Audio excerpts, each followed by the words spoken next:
As I walked out of the theater, laughing and chatting with my friends about the movie's wildest scenes, I suddenly noticed the time. Oh no! Is that the time? I never should have agreed to go to the movies tonight, even if my friends begged me. I have to be home before 9 p.m. or something terrible will happen. Hi everyone, I'm Jasmine. On the surface, I look like a regular teen girl. I'm on the cheer squad and run a study group to help other students with their grades. But the truth is, I'm hiding a big secret, and you're about to see what it is. By day, I look like I have the perfect life, but by night, something crazy happens. As soon as the clock strikes 9 p.m., I transform into a monster. No, I don't grow tentacles or fangs. It's worse than that. Look! My skin swells up like a balloon. My hair looks like I've bathed in grease, and I get this horrible rash all over my body.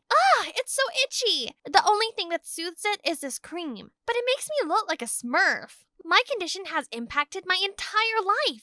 I can't go to sleepovers or parties, and I've never been on a date. The guy I had a crush on since middle school was Marlon. He was sweet, athletic, and totally my type. But because of the awful condition I live with, I had to turn down his invitation to go out at night, even though my heart screamed yes. Since then, Marlon hasn't looked my way once. Sometimes I feel like life has already decided that happiness just isn't meant for me. This strange condition first appeared during a family picnic when I was 7. One moment I was laughing and playing with kids my age, then suddenly, a burning, uncomfortable sensation started spreading throughout my whole body. Before I could even understand what was happening, I heard screaming. The other kids were crying and backing away from me. My parents rushed over with panic and took me straight to the hospital. From that day on, my life was never peaceful again. My symptoms kept getting worse. They started happening more often, once a day, at completely random times. My parents took me to a well-known dermatologist. After the treatment, the daytime rashes were gone, but then my nighttime symptoms began to show. Since then, I've seen dozens of doctors. All of them seemed puzzled, unsure of what was really happening to me. Every night, I found myself stuck in hiding just to avoid the world. It sucks! Then, each morning when I wake up, I look in the mirror and voila! I'm back to the perfect me again. My symptoms disappear completely. At least I could try and forget about it at school, right? As I walked into class, I noticed everyone gathering around a new girl. Oh, she was sitting at my desk. Oh my god, Stella? Stella was my BFF back in 3rd grade, but one event changed everything. It happened on the day of our school's Cinderella play. We were happily walking to the auditorium when suddenly Stella collapsed and screamed. Panic washed over me. I helped her to a nearby bench. She was in so much pain she couldn't move another step. I didn't know what to do. I didn't want to leave my friend, but the play was about to start and it was my first ever performance as lead. I can't let everyone down. I borrowed a lady's phone and left a voicemail message for Stella's parents to come pick her up, and then ran off to make it in time. The performance went amazingly and I'd become the star of the school. But deep down, all I could feel was worry for Stella. The next morning at school, I saw Stella sitting in a corner with her leg wrapped tightly in bandages. I rushed over to her, filled with worry and guilt, but she greeted me with cold silence. You chose that stupid play over me and left me behind. You're a terrible friend. I'll never forgive you. Stella never spoke to me after that. Then, a few months later, her family moved away and she transferred to another school. Now she was back and glaring at me with that same hateful look. I went and sat at a different desk and tried not to make eye contact with her. Brr, talk about frosty. I didn't blame her. Deep down, I still felt guilty about what happened too. I thought if I just stayed out of Stella's way, it would be okay. Wrong. Taking my desk was just the start. Next up, I walked into cheer practice to see Stella standing in my spot and showing the others her best cheer moves. I went over to Kim, the cheer captain, and said, is there a mistake? Stella's in my spot. No mistake. You missed the last 2 practices, so you're off the team. Stella has your spot now. What? This was so unfair! When I looked at the notice board, it said the practices were canceled. Thinking about it, Stella had been hovering around the notice board when I looked. She must have been behind this. Then, when I tried to arrange my study group, the students told me it was taking place that evening at 8:30 p.m. at Stella's house. I couldn't go to a study group that late. I'd never get home in time. I tried talking to Stella about this while she was sorting out her locker, but she just smirked at me. Get over it, Jasmine. I'll do what I want. Just like you did. I was about to apologize for the past, but then I saw Marlon walking toward me. He was wearing a blue shirt that complemented his eyes, and he looked so dreamy. Stella, I'm sorry about... I know that look. You like Marlon, don't you? Well, I'm going to make him like me instead. I put up with Stella's vendetta, but this was crossing the line. Dragging Marlon into this mess was not fair. He didn't deserve this. I was so done letting her ruin my life. I needed to talk to Marlon and sort this out. I went up to him after a soccer practice and he seemed happy to see me. We started talking and then he asked me, Jasmine, there's this new action movie out. Do you want to see it with me later? Yes, but what time is it on? Great, it's on at 8 p.m. I'll meet you there. Is there an earlier showing? I can't be out at the time. Stella was right. You never liked me. You just didn't want anyone else to have me. I tried rushing after him to explain, but then I saw him talking to Stella by the school gates. I couldn't compete with someone who could stay out as late as they wanted. Taking my spot on the team wasn't enough. Stella even wanted to steal Marlon from me, but that still wasn't the worst part. The next morning, when I walked into class, I suddenly noticed strange looks being thrown my way. Those mocking, sneering expressions made me feel completely uncomfortable. I walked up to them and snatched the phone from my classmate's hand. What I saw left me completely stunned. It was a photo of a leg wearing an electronic ankle tag with a caption, "This is the real reason Jasmine never stays out after dark. She's a shoplifting criminal. Thief, give me my phone back." What? I'm not a thief.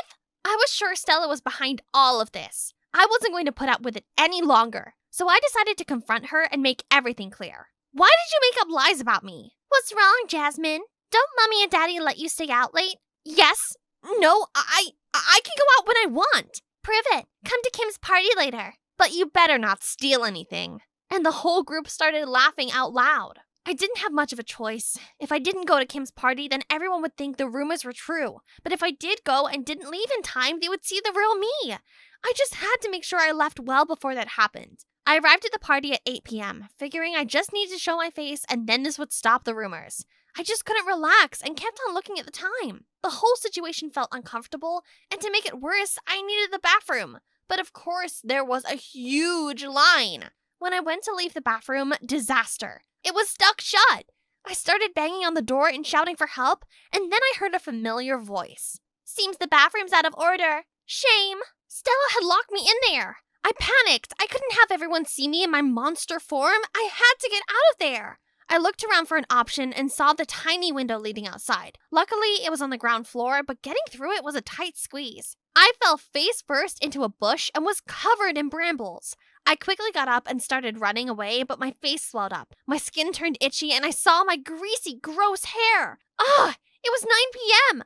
I was too late. I covered my face with my hands and ran out of there. Jasmine, are you okay? Come back! Luckily, it was dark, and the brambles were helping disguise my monster appearance. I kept on running, feeling terrible that this would make Marlon believe even more that I didn't like him. I ended up hiding under a bridge and messaged my dad to come pick me up. Honey, you can't keep running from everyone like this. Don't you have friends you can confide in about your condition? Dad was right. I couldn't go on living this way. I had to find a way to cope with my condition and handle Stella. As I sat in my room, itchy and resembling a giant blueberry, I decided it was time to tell Marlon the truth. If he really liked me, then he would accept me for me, monster side and all, right? Before I even knew what I was doing, I video called Marlon, ready to show him my true self. As he came into focus, I opened my mouth to speak. But wait, it wasn't Marlon, it was Stella! I reached for my giant bunny plushie at record speed and covered myself with it. Sorry, Jasmine. Marlon can't come to the phone right now. He's too busy with me. This was bad. Really bad.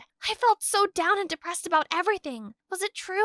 Were they together now? I had built up so much courage to show him the real me, only to end up more humiliated and more alone than ever. Mom and Dad tried making me my favorite food and cheering me up, but nothing worked. In the end, they told me they had something important to tell me. Jasmine, your symptoms only appear at night. Actually, they're side effects from the treatment. The doctor said it was still experimental, but we agreed.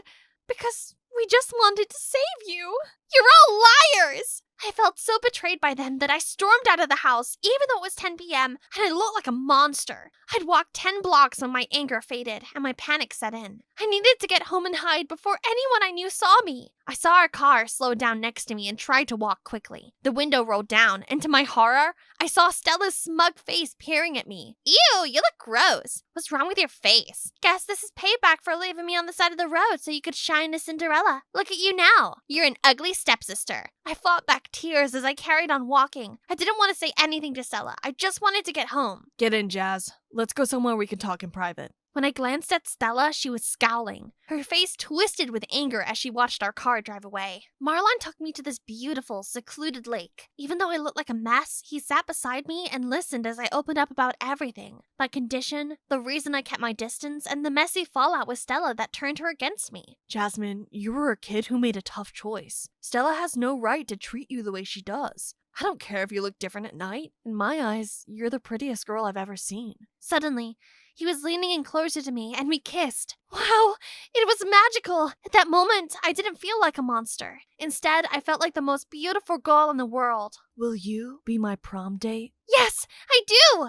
That was the first time I followed my heart. No more hiding behind insecurities about how I looked. I allowed myself to be brave, to do what I truly wanted. After saying goodbye to Marlon at the door, I walked in and saw my parents still waiting for me. Do you have any idea how dangerous it is out there at night? Sweetheart, we were so worried about you. I felt terrible for making them worry. I knew they made mistakes, but they did it with the best of intentions. We had a big family hug, and they promised they would do everything they could to help find a cure for my condition. The next day, as I walked through the hallway, I noticed Stella's sharp eyes aimed at me. Maybe Marlon noticed it too. Are you okay? I'm fine. From now on, I'm going to live without fear. I realized I had so many amazing things in my life. My parents, and now Marlon. Not even Stella's judging eyes could bother me anymore, because all I cared about now was the upcoming prom. On prom night, I planned to stay until the announcement and then leave. I wore the prettiest dress and showed up arm in arm with Marlon. People kept on coming up to us and telling us what a cute couple we made. Stella snorted and said freak under her breath, but Marlon steered me away from her and then kissed me on the cheek. Then, the announcement was made, and I heard my name being called. I couldn't believe it. Marlon and I were prom king and queen. May I have the honor of inviting the queen of the night to the stage? As I went up to the stage to get my crown, I heard people laughing and gasping in shock. I turned and saw it behind me, and my heart sank. There was a huge picture of me looking like a monster. Those are pictures Stella snapped of me that night, catching me at my worst. I bit my lip to hold back my tears as I spotted Stella watching me with that same smug expression. Not so perfect now, are you? I didn't think it could get any worse, but then I felt my face start to itch. I looked at my watch. Oh no! To my surprise, being crowned prom queen, I'd lost track of time. I wanted to run and hide, but Marlon stopped me. You can get through this. Marlon was right. I couldn't live in the dark forever. If I made it to this prom, then I'm going to face the doubts head on, no matter what they think of me. At the very least, I'm still me, and I'm strong enough to face it all. Hi. I know my appearance might shock all of you. Well, there's a reason I avoid night events and always go home early. I have a rare hormonal disorder that changes my appearance after dark. This symptom has made me feel ashamed for years. But now, it's time. Time for me to live for myself. To stop letting this illness control me.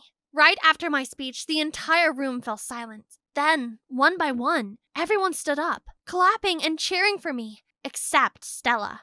What? Why can't you see how ugly she is? I should be prom queen, not her. She's a monster. Stella, I know you were hurt by the past, but Jasmine never meant to upset you. She didn't want to let you down, but she didn't want to let everyone else down either. You are selfish and unkind. You are the real monster. Stella stormed off. I couldn't help but smile as I looked at Marlon. He took my hand and led me to the dance floor. And you know what? I got so lost in his dreamy eyes that I didn't even feel the itchiness anymore. For the first time in a long while, I just felt happy. 2 months later, Marlon is now my official boyfriend. Turns out his uncle is a doctor and he's working really hard to try and find a cure for my condition. But honestly, cure or not, I'm happy. I have an amazing family and boyfriend who loves me just the way I am. Since that prom night, Stella has disappeared from my life. I did want to be her friend, but I guess there were things inside her she still couldn't let go. And me? I learned how to grow from my mistakes. I learned to love myself, even with the strange illness I live with every day.